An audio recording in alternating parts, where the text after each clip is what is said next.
Welcome to the Kelly Patrick Show. Thank you so much for tuning in. In today's show, I am joined by returning guest. We have Spike Cohen. I would describe Spike as being a superstar within the world of libertarian messaging. Now, that only appeals to a certain percent of the population who gets too excited about that, like I do. But I think most within the libertarian world, all jokes aside, would agree Spike is a master at not alienating certain sects of the libertarian movement. You do a good job of choosing your words in a impactful and intelligent way, is how I would put it. So, Spike, thank you so much for coming back on the show. King of the nerds. No, I'm happy to be on. Thank you, man. It's always a blast. This is my I think 83rd appearance on the show. I think we're getting up there. I'm always happy to be on. I love coming on. I love it. And this will be the first time I've had you on where we get the beauty of the new YouTube channel. So we'll yes. Yeah. That's awesome. As I like to do, being our goal is to spread this nerdy libertarian messaging stuff. If we could start out, Spike, with a brief recap or intro. Who the hell's Spike Cohen? I know you ran for the vice presidential candidacy in 2020. But yeah, a brief intro story. Who's Spike Cohen? How did you become a libertarian, please? So I mean, I think I became a libertarian just by being beaten over the head by reality is probably the easiest way to put it. I used to be a neocon. And I say I was a neocon. I was a 19-year-old when 9/11 happened, and I bought the media and government hook, line, and the whole line, hook, line, and sinker. Me too. I didn't even question it. Yeah, I didn't know anything other than that. There was an internet, but it wasn't like social media and all that. That information was out there. Just, I saw these terrible things happening. I was scared, and I was being told it didn't matter who I watched. I could be watching MSNBC or Fox News or what, any of the various things. And the line was the same. They hate us for our freedoms. We have to do whatever we can to stop them over there, so we don't have to fight them over here and all that. I bought it. And, I supported the Patriot Act. I supported all that stuff. And you had these crazy libertarians. Well, you had a lot of people that were just reflexively against it because Bush was a Republican. And I thought, well, they're a bunch of hypocrites because, I knew enough to know that Clinton supported this stuff and Kerry supported this stuff. And so they never really affected me much. But then there were these crazy libertarians who were kind of on our side in that they, wanted the government out of our personal lives. But then they were applying that to this, too. And I thought, well, that doesn't make any sense. We got to stop the terrorists. And I had a tremendous amount of cognitive influence, cognitive dissonance, because when they would say things, it made sense, but it went against everything I was being told. And so it truly took like a few years of watching every prediction that they made come true when it came to the war and to, the blowback and to the logical consequences of giving government power to surveil our every move without a warrant and all these other things. And, eventually I was like, wow, I guess they were right. And that led me to kind of re-examining what I thought about things, which I hadn't really done in my teens. And so that led me to becoming a libertarian. I became a libertarian activist after the campaign. It's funny. One of the least interesting things about me is the vice presidential run at this point. It's kind of funny. I ran for vice president. We got third place, way behind. It wasn't like it wasn't photo finish or anything. I got like 1.3% or something. And during that campaign, I met all these people who, were saying, this is great. We're getting together. We're doing these things for the campaign. But like, we do this every 4 years, we lose, and then we get together every 4 years and do it again. But we should be doing stuff like this all the time. Then I had other people coming out to my events and telling me about all these terrible things that were happening to them. Usually it was like their city government, their county government, maybe their state government doing something. I'm running for vice president. I already know I'm going to lose. I can't do anything for them, but I also wanted to, and I knew we had solutions and we had answers to what they were going through. I thought, here are all these people that want to do stuff all the time, and here are these people that need our help now, not some utopian distant future where we've taken over everything, which doesn't look like it's going to happen. And I thought, okay, well, there's something here. And so, we started You Are the Power as kind of a proof of concept. Like, can we just have a bunch of people contact government officials and tell them to back off and leave people alone? Will that work? it worked more often than it didn't, and that's where you were the power started. And for the last 2 years, we've had a 100% success rate. Cyberbully the government. Isn't that a popular "You Are the Power"? Yeah, actually, right? you can get it in everything. T-shirt. I think we have mugs. Yes. We have a festive holiday sweaters. I think you can actually get it as a sticker for your one of those like laptop stickers or whatever. We say cyberbully is a bit of a euphemism. We actually are somewhat respectful in how we contact these officials. We'd love. I mean, it happens more often than not. They just back off for political reasons. They don't want the heat. Sometimes they resign, like they don't want to do the right thing, so they just resign and someone else does it. That's fine. But sometimes they actually join us. Sometimes they actually, I don't know that they become principled libertarians, but I think a lot of times, I mean, we saw it in Georgia with Candace Brose, the head of their Child Protective Service agency, their DFACS. She realized they were doing the wrong thing, and she contacted us and said, "How can we fix this?" And we told her, and she actually did it. She helped us get legislation passed at the state level as well. So I mean, it does happen, and so we reach out to these officials with a genuine desire for reconciliation. Like at the very least, just back off and do the right thing. Whatever your reason is, just stop doing this. You wouldn't want someone to do this to you. Stop doing it to them. You have the agency to do this or not do this. Don't choose not to do it. And the cyberbully part comes in that we are persistent, we are consistent, and we are insistent. Like, you are going to do this. We're going to keep bringing millions of people, get the attention from millions of people about what's happening here. And we're going to have thousands, tens of thousands, maybe even hundreds of thousands of people contact you. Do you want to be famous for the wrong reasons or for the right reasons? That's up to you. Coincidentally, and along with the theme of what you're describing there, I heard Glenn Greenwald on a podcast earlier today, and he was talking about one of his topics that he cares the most about and he thinks is the most important is freedom of speech on the internet. Yeah. The ability to continue to be able to, articulate. It doesn't mean that like we're saying, you should be able to go out and threaten to murder. No, because that's on certain platforms, anything like that. But actual violence, express, right? Yeah, exactly. Yes. But to express even very controversial views online is a big deal. That's something that's worth fighting. I agree 100%. We saw this during COVID.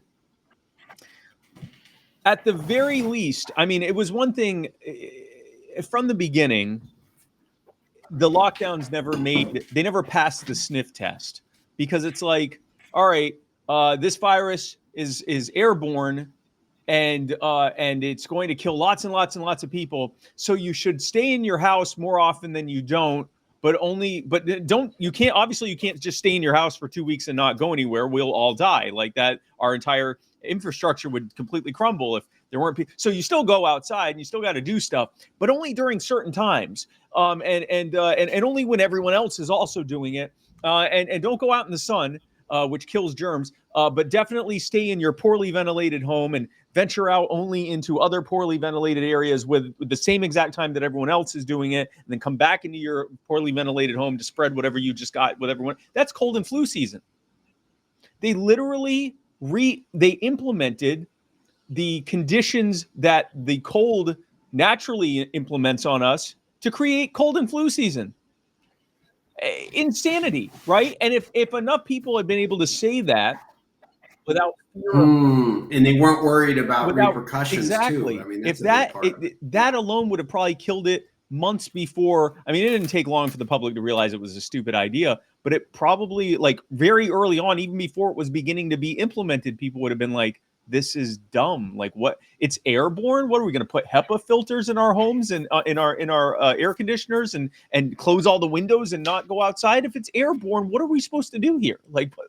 It's not. This isn't something that's spread only by touch. And then the lockdowns would also still be a stupid idea. How about just don't touch people? Like, if it's spread that easily, 6 feet isn't going to do anything. This is all security theater. If we had been able to say that, then I think it would have been without fear of, being deplatformed and canceled and everything else. Then I think that would have been, we would have probably ended it a lot sooner. It may not have even happened in the first place, at least not at any real scale.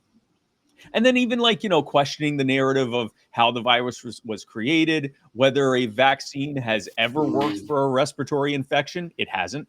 It hasn't been effective in stopping it from spreading. Like flu season still exists, right? So all of these things, like if we've been able to talk about this stuff without having the government exerting pressure on social media outlets to not allow us to say certain things, or to greatly deplatform us if we do so, I think we'd be able to nip a lot of things in the bud. And I get flack when I say this, but like I'll look at like a platform like X, where right now there's a lot of like really horrific opinions on there. But I know if those horrific opinions are being said and without any real fear of repercussion, other than people not wanting to associate you with you for having that opinion, I know I can say whatever I want to say. Comforting to see some disgusting racism, because you're like, well, at least we know if that they can say it, I at least say we know it. And that I understand the concern that like Yes. if you make it mainstream, more people are going to hear it. But hey, guess what? Those ideas all suck. So the only reason you would want those ideas not to spread is if you think there's something to them. I don't. I think that a very cursory glance at these ideas makes people go, whoa, this is stupid. Now, maybe they listen at first because they never heard it before. But if I turn it into some forbidden truth that you can never see, if anything, that makes it seem like I'm trying to hide something from you that I think it's dangerous for you to hear. Well, why is it why is something that's patently false dangerous for you to hear? I think that people I trust the average person to decide what they believe more than I trust some bureaucrat to decide what I should be allowed to hear. I want to get back to you are the power here shortly, but since we were on that topic, I want to continue with that theme with a follow-up question real quick. While you were saying that, I got the wheels turning in my head, and I think a good example of that is, thank goodness we get to see, my buddy Jorge Basada outlines this very well, the current state of criticizing the warfare state, let's say in the Middle East, for example. You have, let's say, Nick Fuentes representing an increasing number of young white guys who are right-leaning. Maybe, some people may even associate someone like me maybe with them. But by looking at the Twitter comments of some of their posts and, different things like that, we get to see where there is actually, and I don't want to, sound like I'm too soft or anything, but of course there is actual people saying, there was a picture with Jake Shields and Dave Smith the other day. Jake Shields shared it on his wall. Like, look at me with my buddy. All the comments were, you can't trust him because he's Jewish. Right. Okay. And I'm like, well, Jake. And Jake was like, what the hell, guys? He's good on this subject. Come on. And I'm like, well, Jake, that is kind of you've been saying the Nazis are the good guys. You've been, maybe you're joking a little. I don't know. But it's not, probably we can all agree it's not a good look, not helping to really advance a positive message. But at least we get to see that right now, that there's kind of different camps within criticizing the warfare machine. Nick Fuentes might be good on some things, but I'm happy we get to see exactly what this growing movement is representative of, which in sometimes is, of course, I'd say detrimental to be associated with. So, thank goodness we get to see. And also to that point, if someone accuses you or me of being a Nazi or an anti-Semite, we can go, no. That's here, let me show you an actual Nazi. And I'm not saying Jake Shields is a Nazi, or I honestly don't know enough about him to be able to say that one way or another. But you can point to like actual Nazis and be like, nope, that's what actual Nazism is. I don't agree with that. And I agree with that 0%. I'm saying what I'm saying. Sure. And so you can, whatever opinion you have of what I've just said is fine, but you definitely can't tie me to Nazism. Here it is. But if that's something that's like hidden and you're not allowed to see it, then it's easier to just label everyone that, right? And then hide what they have to say. And if we're all, and here's the other, how that backlash happens. If all of us with any kind of wrong think are all like off in these corners of the internet where no one can see us, guess what happens? A lot of people get radicalized because they're not able to talk with normal people about their things. They're only talking with other people that have been labeled as Nazis and fringe and whatever else. And a lot of those people end up getting radicalized into that because it's the only thing they're allowed to actually interact with in any real way. And so that backfires. And so it's better for these ideas to be out in the open. You know, they say sunlight's the best disinfectant. That's true with ideas too. If an idea is good, it's going to largely succeed. If it's bad, it's going to largely fail. It doesn't mean Nazism will ever completely go away and no one will ever agree with it, but it means that it's never going to be widely accepted if it's out in the open and people can see it and go, I don't agree with that. That's terrible. I don't like any of that. Right? I'd much rather it be that way. It is messy. It's I get the argument that, like, well, if we just have the opinions that we know aren't horrible, well, the problem is who's deciding that? The people deciding that are often the blood-soaked monsters who, if anything, I would want their opinion not to be allowed. Like if I were deciding, okay, list of things, okay, I'd rather not see Nazism. I'd rather not see communism. Rather not see neoconservatism. Like it's the people in charge. If you gave me a list of what would you never want to see again, it would be that. It'd be John Brennan. It'd be John Brennan who labeled us libertarians as tried to label us as actual terrorists. Exactly. It would be them. It would be the people in charge right now. I'd be like, yeah, I'd never like to see that again. But so yeah, I definitely don't want them in charge of that, and I don't want that to be centrally planned. I generally trust people as individuals to decide what they think is right or wrong. And yes, that means there are going to be people with bad opinions, but that's always the case. I'd much rather have that than to try to centrally plan what people are allowed to think and not think. That always fails. I love it. I agree 100%. If there's a poster child for maybe an example of a success case with You Are the Power. Oh, gosh. What would be kind of I don't know if there's the most common or if there's just a good example that's off the top of your I head. could probably name a dozen off the top of my head. The first one I will say is the Hernandez family, because they were the first family when we started getting involved with what we call family reunification, or we now call it the Family Reunification Project. It's kind of spun off into its own thing. It's still part of You Are the Power, but it's such a heavily involved thing that we've kind of made it its own team that just does that. And they were the first ones that we did in that type of thing. And the Hernandez family, Matt and Tucky Hernandez, they have two little girls. At the time, one of them was a baby. Emma was the baby, and Aria at the time was, I think, 3. And Emma had, unbeknownst to them at the time, had chronic health conditions that caused bone fractures and swelling and bruising. And she was, when she first started having some swelling and she was fussy, they took her to a hospital, to a children's hospital, and they ran a bunch of blood work and did x-rays and everything else. And those results came back indicating that she had this chronic health condition. But before the results came back, the child abuse pediatrician who was on site said, yep, that looks like child abuse, because there were bone fractures. And so they took Emma and Aria from Matt and Tucky. They arrested them for child abuse. And then as a condition of their bond, they were not allowed to, Matt and Tucky were not allowed to speak with or be within however many feet of each other indefinitely. And so not only did they lose their children overnight, they also lost each other. Their entire family was completely split apart overnight. They fought for months and spent tens of thousands of dollars to get their kids Emma's medical records. The state fought them. The state of Georgia fought them and did not want them to have their medical records. When they finally got the medical records, they saw, yep, she definitely. And then they took those medical records and brought them to medical professionals, specialists who looked at the records and said, yep, she definitely has chronic health conditions that explain this. There's no evidence of trauma or anything else indicating abuse. In fact, the arresting officer didn't think that they had done anything wrong.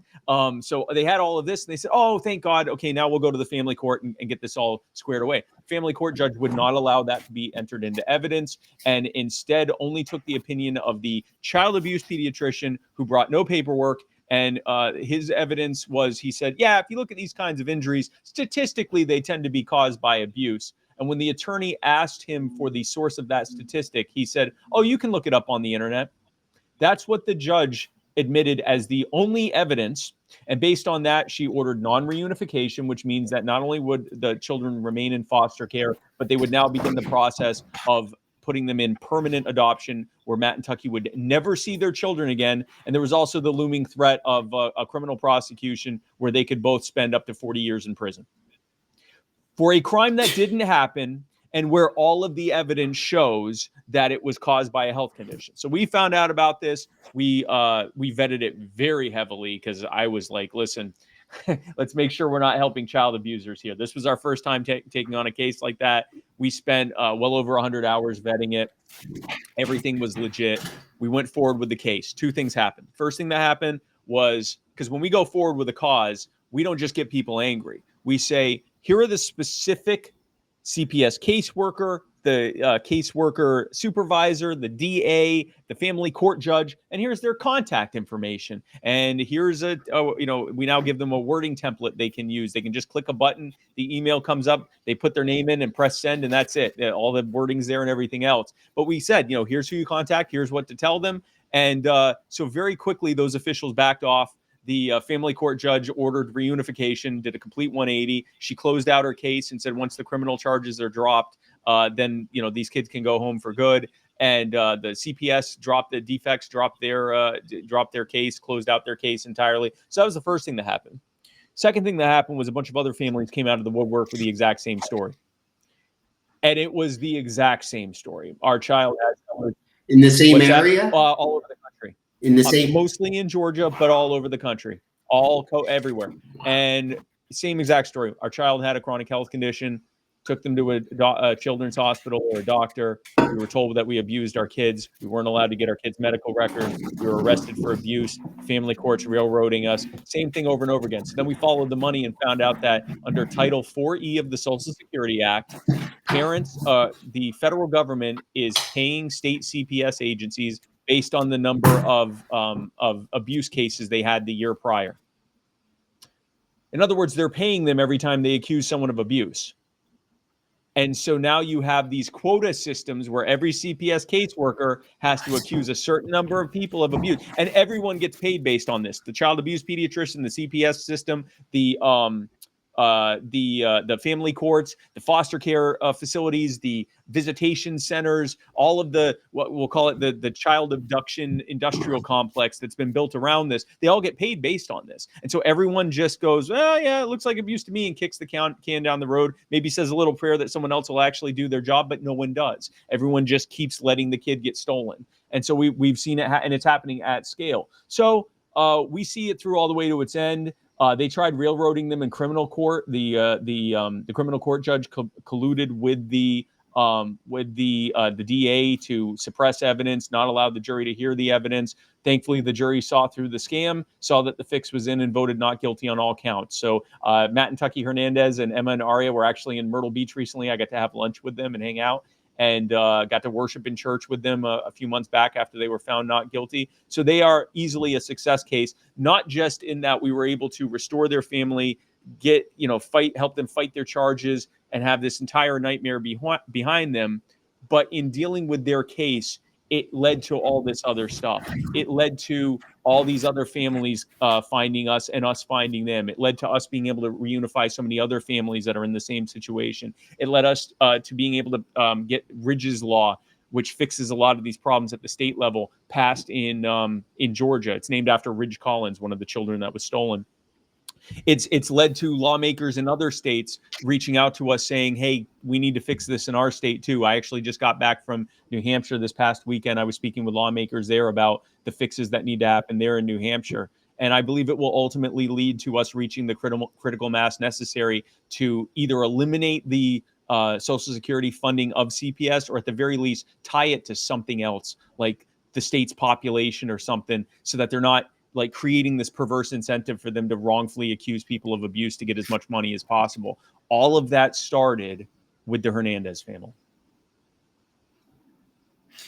Wow, my brain heads in so many different directions with a story like that. But one of the common rebuttals I get when I tell people I'm an anarcho-libertarian is, Kelly, you don't get it. If we didn't have the government, who would enforce whether or not someone's abusing their kids? You don't know if, this or that. I mean, that's a pretty common thing, as we need, Spike, we need someone to be in charge of this. So it appears based on this, there's perverse incentive structures, a lot of the same recurring themes that we see through other governments. Yeah, so here's the common answer for all of those things. It's that and whatever it is, protecting children from abusive parents, common defense, infrastructure, roads, libraries, bridges, education, whatever. These are all things that we need. So do you want those things to be provided by a provider or competing providers who have a vested interest in providing you with the best value possible?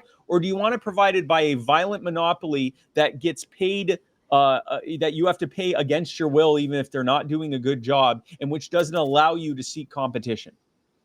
That's what the government is. It's the worst case scenario in terms of value for the services and products and goods and services it provides to you, because you have to fund it whether you like it or not. You literally, they will take everything from you if you don't pay what they decide is your fair share of funding all of this, and they create a monopoly. You literally cannot say, I'm going to create a competing CPS agency, or I'm going to create a competing government that'll provide these services better. That's called treason, right? Like, I mean, that's technically punishable by up to death, right? And so when you have that kind of arrangement, you remove all of the feedback mechanisms that force people to be accountable, right? The only thing we have, so like if you and I open, and I always like using these scenarios, like we open a chicken shack, okay? We open a fried chicken place, and we open up a Spike and Kelly's chicken shack, okay? Now, if our business model is like most other chicken shacks, we have to provide good value for the cost of our chicken. Like, it has to be good. It has to be at least as good, if not better, than our competitors. It has to be a good value. It has to be roughly the same cost, or we decide it's gonna be a little bit more than our competitors, but this chicken is just mind-blowingly better than any of our competitors. Or we go, no, you know what? We're going the cheap route. It's gonna be the cheapest chicken. It'll be pretty good too. It'll be about as good as in the middle, but it'll be so much cheaper than everyone else. You can feed the whole family every single day up at our chicken shack. Because if we don't do that, they'll go elsewhere, and they don't have to keep giving us money. Now, if our chicken shack model was instead that we took over the neighborhood and went around to everyone and said, listen, there's a chicken shack in town. If we decide you need chicken, then you're getting chicken. If you don't want the chicken, it doesn't matter. You're getting the chicken, and you're going to have to pay us. And if you don't, it's going to be rough. It's going to be a rough situation if you don't pay us for our chicken shack, right?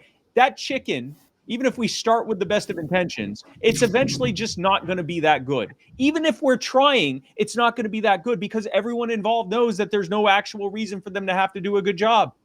So just by its very nature, the institutional nature of the thing, we're all motivated by incentives. If there's no incentive there for us to make the chicken good, the chicken's not going to be good.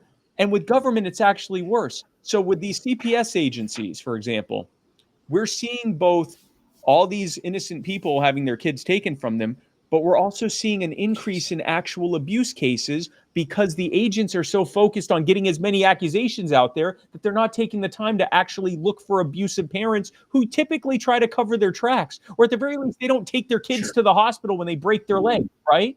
So now there's more abuse happening, and we go, oh no, well, I guess that finally they'll be held accountable because of all this abuse. No, it makes it easier for them to convince the public they need more money, because they go, look, there's all this extra abuse. Look, all these cases, all these abusers we've found, and all these people we've taken their kids from them, and yet the number of abuse, it keeps continuing to rise. We need even more of your money. So there's actually a perverse incentive in all or most government agencies for the problem to get worse. So they not only don't have any reason to do the right thing, at least from a incentive standpoint, but they actually have every incentive for it to get worse, for them to not do a good job, to do a bad job intentionally. And so that's what government is. Now, all successful functional societies need some kind of governance, right? Like, you need to have some rules in place. You need to, I mean, the example I always get is, okay, let's say you have a road and there's no lines, and you can drive on either side of the road at whatever speed you want, and you can stop or not stop wherever you want. Would you want to ride on that road? I mean, probably not if anyone else was on the road. Only at 2 a.m, and you get off immediately if anyone else is driving on it, right? Yeah. But at scale, that would never work, right? So we want there to be rules, at least in certain things, right? Like, there are certain things that it's actually by having it well regulated, as our founders meant, by having a certain level of regulation, it actually makes it work better. and we want it that way, and we want some certain levels of standards and rules and things like that. That's just civil society 101. And I think, unfortunately, the idea of anarchy or even a very small government libertarianism is that we don't want there to be any rules. If anything, I think the average person would be a lot more self-regulating, and there would still be rules in place that we'd all have to abide by. For example, with roads or common use of a commonly abutted body of water or something like that. There's always going to be these standards and rules in place. The question is, do you want these things to be decided as locally as possible by the actual stakeholders in that situation, the people who use those roads, the people whose properties do abut that common body of water or whatever it is? Or do you want it to be centrally planned as far away as possible by a bunch of bureaucrats who not only have no interest in that actual thing, but actually have a vested interest in letting it get worse so they can tell you that they need more of your money?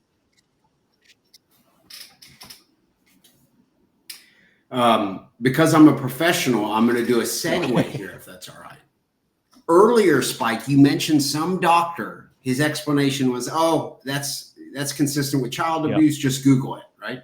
And I thought to myself, David Hogg would not accept this as a valid, he would have hated that. His debate teacher would have kicked that child abuse pediatrician right out of his class. For Speaking of David Hogg, for the sake of time relevant topic, we had a horrific shooting. A Catholic church took a couple kids' lives recently.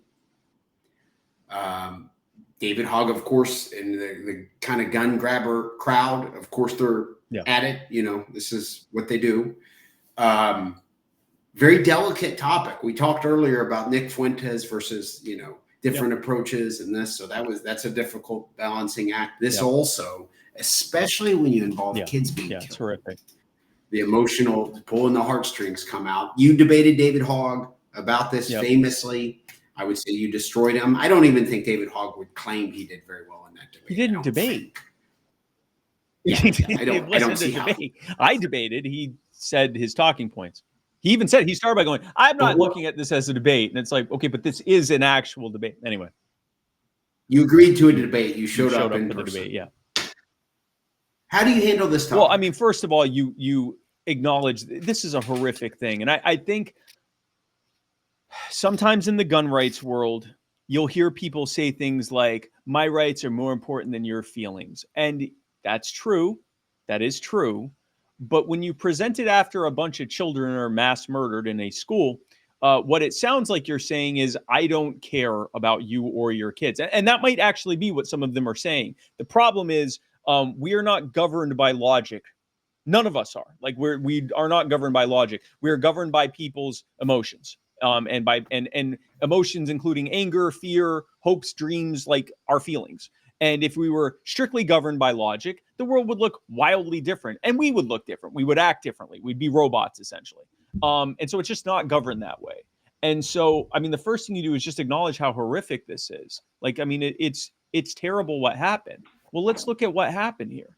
This shooter, and I don't know what his actual name was. I've heard different names, but I'm not sure which one's the actual real name. But my understanding is he actually said in one of his ranting videos that he was picking the school because it was the easiest target. He's not the only one. There's a reason that you don't see mass shootings if the problem was guns, then you would see mass shootings at gun shows and firing ranges. There have never been one. There's never been a shooting. There's on average 2 people die a year at shooting ranges. You almost always, it pretty much always by accident. It's a horrific accidents. When you consider the millions of people that go to firing ranges every year in the U.S., it's one of the safest places on earth to be is at a gun range. Okay, and anyone who's been to a gun range can tell you that you feel safer there than you do when you leave the gun range and go outside. It's one of the safest places to be. And so obviously the problem isn't guns, and it's not for nothing that all of the mass shootings that have happened over the last 30 some odd, or no, 40, 50 years at this point, and real mass shootings, not gang violence where, 2 or 3 people were killed and now they call that a mass shooting, but like actual mass shootings where you're looking at, 7, 8 or more people being killed. They all happen in gun-free zones. All of them. They all happen at theaters and malls and schools and military bases, which by the way are also gun-free zones. I know that sounds insane, but they are. And what do they usually do? They go after the armed security first. There's usually one, if there's any. And if there are none, then they just get to shooting. And so there's a reason they're picking these. I'm in South Carolina where the horrific shooting happened at Mother Emanuel Church in Charleston. Dylan Roof goes in, worships with these incredible people. He's there and they're loving him and they're so, happy he's there. And at the end of the service, he gets up and just starts picking them off casually. And the reason he was able to do that was because, unfortunately, Mother Emanuel was a gun-free zone. He was the only person there with a gun. He was able to leave, go get Burger King on the way home. You contrast that with a church like the one that I forget now its name in Texas, where a mass shooter went in far more better armed. And I think he was able to kill one person before he got shot back at and killed. Someone in church had a gun. And it was immediate. Like the video footage, he goes in, opens fire, boom, he's gone. Eli, I'm forgetting his last name. It was in Indiana a couple years ago now. Mass shooter goes into what technically is supposed to be a gun-free zone, but thankfully Eli ignored that. And the mass shooter, I don't know how he did it with one of the, I forget which one. It was a Glock. It was like a compact Glock. He picks this mass shooter off from like the other side of the food court with with just the iron sights, just like something that if you saw it in like a John Wick movie, you'd be like, yeah, right. He actually did it. And in like a stressful situation, not like, at a firing range or something. Absolute hero moment. It is true that I think the NRA came up with this talking point, but it is true. Bad people with guns are stopped by good people with guns. And it's always true. Even the people who say, well, you need to, leave it just to the police to have guns. Well, that's if a cop stops a mass shooter, then that was a good guy with a gun stopping a bad guy with a gun. When the cops instead stay outside like they did in Uvalde and in Florida and in most situations where they just wait till the gunfire ends and then they go in and arrest whoever's left, then that's a bad guy not stopping a bad guy. And so it's just also, if you look at the stats, so when the mass shootings happened, if you look at when mass shooting first started happening in schools at the rate that they're happening now, it started in the early to mid 90s. And it was right after two things happened. One was the passage of the Gun-Free School Zone Act, which made it illegal to possess a firearm in a school zone. And introduced resource officers. So now you have over-policing at the schools and no guns allowed. In other words, they recreated the conditions of the inner city in the schools and then were shocked that the high crime rate joined it there too. Like you literally did what you do in the inner city and then you're shocked that suddenly crime goes up. What did you think was going to happen? Crime went up in the inner city. But the other thing that happened is the normalization of giving SSRIs to minors. Now, I will say this. I've not done due diligence on that particular subject. I have on the Gun-Free Zones Act. That is a major contributor to mass shootings in schools. Schools used to have like shooting classes in some schools, and there were no mass shootings happening. There were no shootings happening there. No people getting killed there. So the problem is not guns. The SSRI one, I'm a little more hesitant to put as much blame on because I just haven't studied it enough. But there is a compelling fact that I think 93% of the people that have done these mass shootings were on an SSRI. Now, correlation is not always causation. You could say, well, they were already dealing with mental health issues.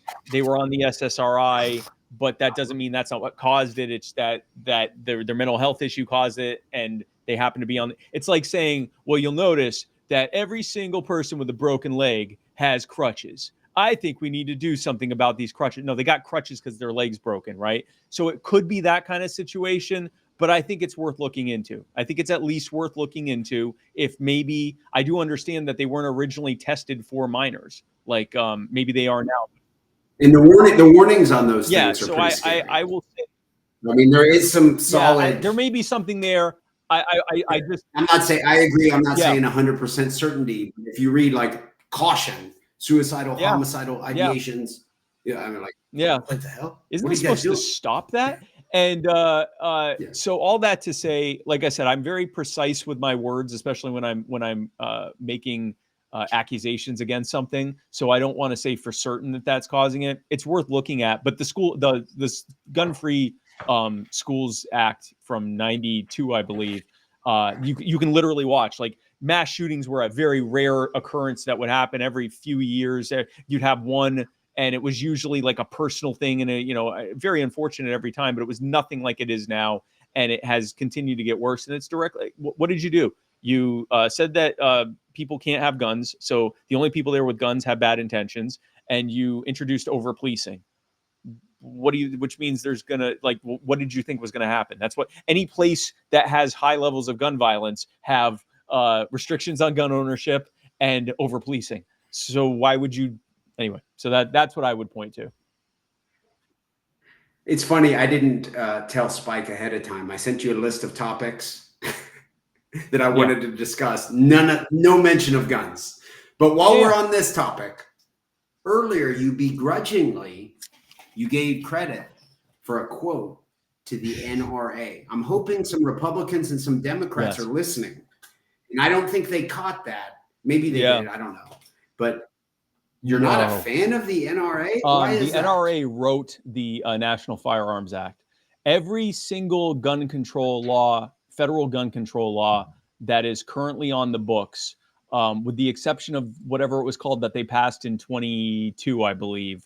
But all the main ones, the NFA, which was the original federal gun control, the National Firearms Act, the Gun Control Act of 1986, which was, by the way, signed by Reagan, the machine gun bans, all of those federal laws, which led to ultimately the creation of the ATF, were all either written by or heavily promoted by the NRA.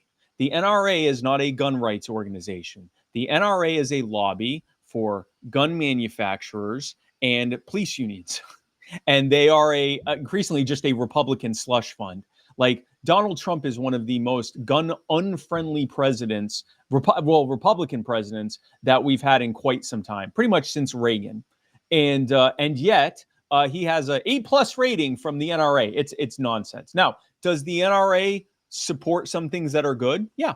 Yeah. Do they support some politicians that are good on guns? Yeah, I would say they support most politicians that are good on guns, but they also support a lot of really anti-gun politicians. They support a lot of anti-gun regulations and restrictions, and what the NRA does doesn't make sense if you look at them as a gun rights organization, because you're like, why are you supporting these things that are so anti-gun rights?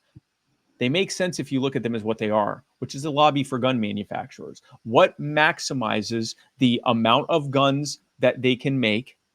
What maximizes their exclusivity so they don't have as much competition? And what drives up the cost, the regulatory burden and cost of being able to make and distribute firearms, which ensures that the biggest players are the only ones that can afford to play the game? Now it makes sense what the NRA does. No, if you want to support gun rights organizations, Firearm Policy Coalition, the National Gun Owners of America, the National Association of Gun Rights, Black Guns Matter. There's and yeah, those are probably the top ones I would say that I support.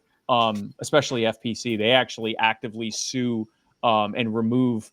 They use the courts and basically use lawfare to get rid of gun controls acts and regulations and restrictions. They've done it to great effect. Yeah, the reality is the NRA is not your friend. You know what is your friend is the facts. So every single type of what they call, so gun violence is basically grouped into homicides, like wrongful homicides, not self-defense. Homicides, self-defense, accidents, police shootings, and suicides. All four of these, the homicides, the justified homicides, like murders, justified homicides, accidents, and police shootings, those are all down, and they continue to go down. And they're going down as the number of restrictions that are on the books continues to drop, and as the ability to own a firearm gets easier and easier and easier with each day, and as the number of guns per people continues to rise, the ratio of guns to people keeps going up. We've already crossed the gun per person threshold. There are now more guns, and have been for a few years now, more guns than people in the U.S., and yet it keeps getting safer. And like in particular, accidents have dropped by like 95% since their high about 50 years ago. And it's all because of just safer manufacturing. The regulations did nothing. In fact, the regulations, if anything, they've been dropping. The licensing requirements have been dropping. Accidents have been dropping. The only form of gun violence that has been rising is suicides. Suicide is not a gun problem. Suicide is a suicide problem. And you need to deal with that as what it is, a mental health issue. You don't blame the tool that they used, right? Like if you took away all their guns, and we know this in states where they made it harder for people with mental health issues to get guns, you didn't see a reduction in the suicide rate. You saw a slight downtick in the suicide by gun rate. They just use something else because they want to kill themselves. That's the thing you deal with. And I said this to David at the beginning of our debate. I said, you need to stop saying that gun violence is up. Gun violence is down. What is up is suicides. And when you say gun violence, no one's thinking suicides. They're thinking mass shootings and serial killers and gang violence. They're not thinking of someone who doesn't want to keep living. And by tying those people who are dead, who killed themselves, to mass shooters and serial killers to try to make a political point, you're adding one final insult to someone whose life was already rough enough that they said they couldn't take it anymore. And stop doing that indignity to them. It's not right. And so I actually find it very crass. And I think it's actually, and I hate to say it this way, I think it's a good thing that we can use against them to say, you are so desperate to ban guns or to restrict gun ownership that in order to ignore the fact that actual gun violence has been dropping for decades and continues to drop, you instead focus on the suicides and label that gun violence. That wasn't gun violence. That was someone who needed your help and my help. They needed help to be able to make it just long enough to get past that and to get back on get their life back on track. And instead, you're using them as a talking point. Stop. Love it. That's certainly a area that Spike. Are you going to do any more debates about? I mean, it's a hot topic again with this stuff. Is that something you want to debate people on? I don't know who else would be in the running for that type. I have turned down the last few requests for me to debate people on things, and I will tell you why. First of all, I'm more and more busy with what we do at You Are the Power.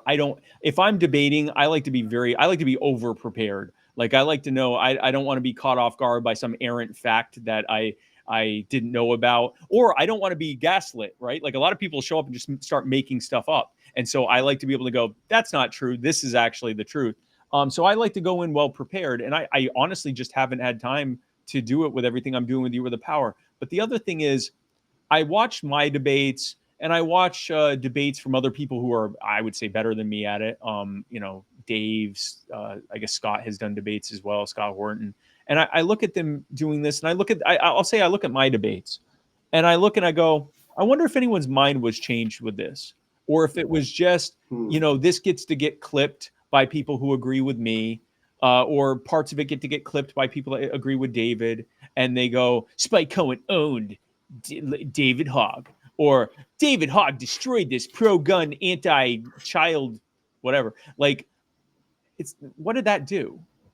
And so I'm increasingly just not interested in debate, because I'm not sure how useful it is. And I should say this, I'm not sure how useful it is compared to what I'm doing otherwise, which is like my work is in finding things that we agree on and getting action done in that. Like, let's find someone who like has having something terrible happening to them that just about everyone agrees that shouldn't be happening. And instead of just letting them know what's happening and getting them mad about it, let's then give them a call to action where they can actually fix it. Like, here, in 2 minutes time, you can send out an email to a slew of people, and we have a 100% track record for the last 2 years and an over 90% track record for as long as we've been around in getting them to back off and do the right thing. So why don't you come join us on that?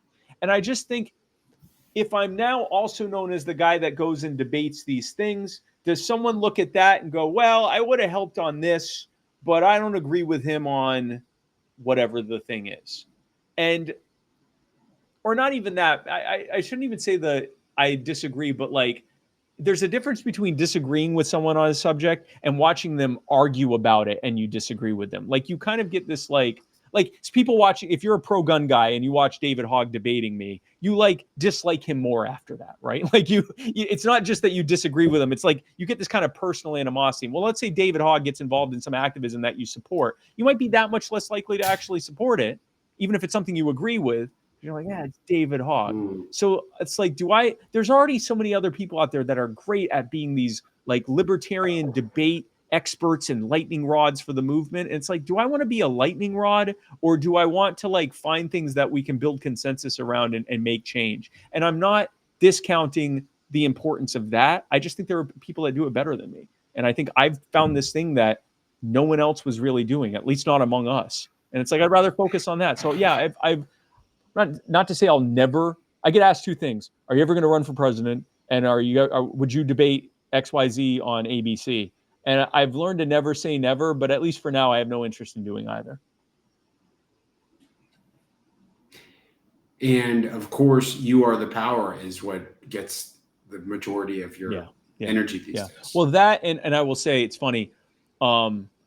Everything now is an overflow of my desire to glorify God and to witness Christ's gospel. And so it's interesting that it's like what I do on a day-to-day basis looks very similar to what it did before, but my priorities are completely shifted. Like it used to be my maximal highest value was individual human liberty, and it's not anymore. My maximal highest value is glorifying God and spreading the gospel and making disciples and leading people to be baptized in the name of the Father, Son, and Holy Spirit. Like that's pleasing God, having an eye towards God, trying to live out God's will for what I'm supposed to be doing for him. That's all. That's like my number one thing now. I find that one of the primary ways that I'm able to witness and able to do his work on this, the work of his kingdom is through the work that we do at You Are the Power, which also becomes an incredible way for me to witness and to share the gospel. And even though You Are the Power is not in and of itself a religious organization, me personally, it allows me to, pretty much anytime I'm talking, I end up talking about Jesus. I'm doing it right now. And so that has become my most important thing in my life. And You Are the Power for me personally, not as an organization, but for me personally has become essentially one of the main vehicles by which I'm able to witness and able to share the gospel and share God's love for people.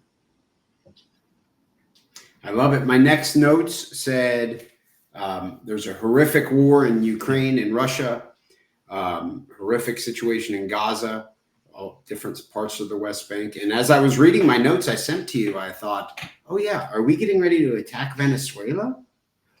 Okay, so what are your thoughts on the current state of good old military industrial complex? It's the same. It's that much wealthier and that much more powerful than it was in 2001 when they got me to be a neocon, and nothing's changed. It's the same thing. There's this ever-present threat, and it's to us and our allies, and we must do everything we can. This is not the time to debate it. This is the time to fight it. We'll debate it later. Well, how do you debate it later? Like, especially when it never stops. It's never the time to debate it. It's never the time to discuss it. It's always the time to unquestioningly feed the war monster. And you know, we'll worry about all the innocent people that have been massacred in the process, you know, later, which never comes. And I just think that that's just been a continuation of that. And again, this is the thing with perverse incentives. It has to always be growing. So like going back to like the CPS stuff, to family reunification, there has to always be more people having their kids wrongfully taken from them because they always need more money. There has to always be more abuse that's actually happening. So they have more abuse cases that they can go to the public and go, we just need more money. We can't do it. Now's not the time to debate whether we're doing it very well. We just need your money. It's always the same thing. Make the problem worse, let it get worse on its own, or do a combination of both, and then go to the public and say, we're in a crisis. This is no time to debate or ask how we got into the crisis. Just give us more money, give us more funding, give us more power. and more authority. It's always the same thing. And so that's what's going on with Ukraine. Like, instead of having a holistic view of how we got here in the first place and why the US government should be involved in what is essentially a territory dispute between two countries on the literal other side of the planet, instead of having that discussion, we go, well, no, actually, we have to stop Putin. And if you don't, and this right out of the playbook with the war on terror, and it's the same exact thing. Well, you must support Vladimir Putin. If you are against, endless funding of this war, then you support Vladimir Putin. It's like, I don't support any of these people. I don't think that we should be involved, and I don't think that helps anything. And I think if you look far enough back, our involvement is why a lot of these countries never took their defense that seriously, because of security assurances from us. Why take your taxpayers' money for that when you can spend your taxpayers' money on lavish social spending and let someone else cover the spread for your defense? That's part of what got us here. And now Europe's having to scramble to ramp up their defense spending. They should have always been doing that. That was on them. Russia's not in our backyard; it's in theirs, right? In the Middle East, giant, huge, massive. There's a reason that Scott was just on Lex Fridman's show for like 10 hours, right? Like, it is such a complex topic to talk about. I will say, and without going down this insane rabbit hole of the history of Zionism and the Nakba and the Intifadas and all of the different things that have happened, it's just easiest to say that our involvement has only ever made things worse. Like, any potential I think that covers it. It just made it worse. Any potential incentive for them to have to get along is completely eliminated when we are essentially funding both sides of an arms race. There was this meme that showed the Hamas rockets, and it said letters. It said our tax dollars, and then it also showed the Iron Dome missiles that were going out to intercept the rockets, and it said somehow also our tax dollars. And we're funding both sides of this thing, and this makes no sense. Again, like I said, with the CPS, with NRA or the CPS agencies, what they're doing makes no sense if it's looked at from the standpoint of making us safer, because this doesn't make us safer. But if you look at it from the standpoint of what maximizes the amount of money that you can spend, and what creates and maximizes these constant, never-ending boogeymen to get people to think emotionally and just support whatever it is you're telling them they need to support, what does that? Well, now suddenly this makes perfect sense, because this ensures the maximum amount of spending. And if entire populations have to be rounded up and destroyed, and if entire regions of the planet have to live in constant insecurity and instability, and if the ever looming threat of nuclear Armageddon has to always be just right there on just waiting on the back burner, then so be it. That's someone else's problem. I love it. My last note was, Spike, what are your plans for the future? Of course, You Are the Power, but do you have any other, speaking appearances, anything? So in the short term, the only thing I just had, if we had done this a month ago, I could have told you like 15 different things I was doing. As of right now, the only thing that I have on the docket, in fact, actually, here, let me pull up my calendar and tell you.